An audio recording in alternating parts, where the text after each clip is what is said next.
Déclaration des députés nationaux élus des provinces du Nord Kivu, Sud Kivu, Ituri et Maniema sur l'agression de la République démocratique du Congo par l'armée rwandaise par M23 AFC.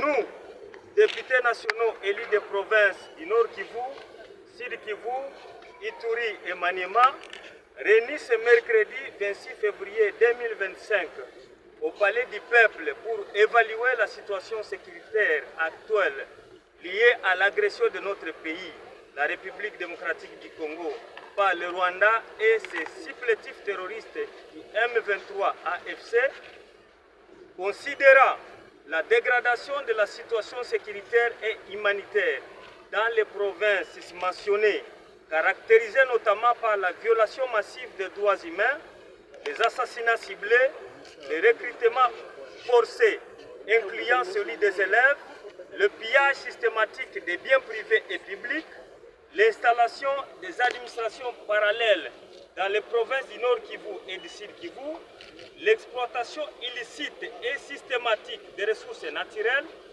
les attaques délibérées contre les contingents des Nations Unies, de l'EAC et de la SADC. Après échange d'informations et débat sur cette situation, déclarons à l'opinion tant nationale qu'internationale ce qui suit. 1.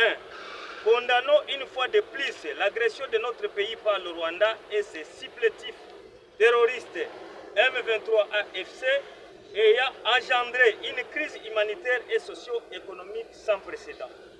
2. Condamnons le massacre à grande échelle des populations civiles depuis le début de l'occupation des localités congolaises par l'armée rwandaise par M23 AFC, plus particulièrement les carnages perpétrés lors de l'occupation des villes de Goma et de Bukavu et qui continuent jusqu'à ce jour. 3.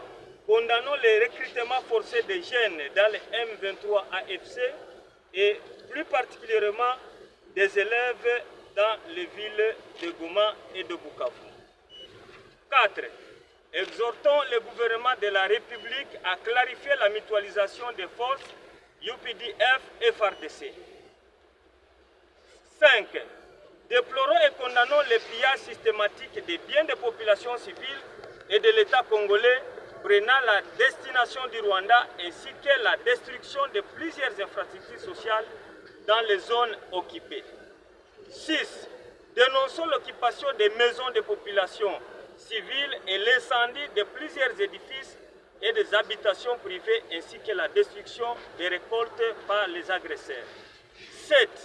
Réitérons notre soutien indéfectible à toutes les institutions de la République, à nos forces de défense et de sécurité ainsi qu'aux Wazalendo. 8.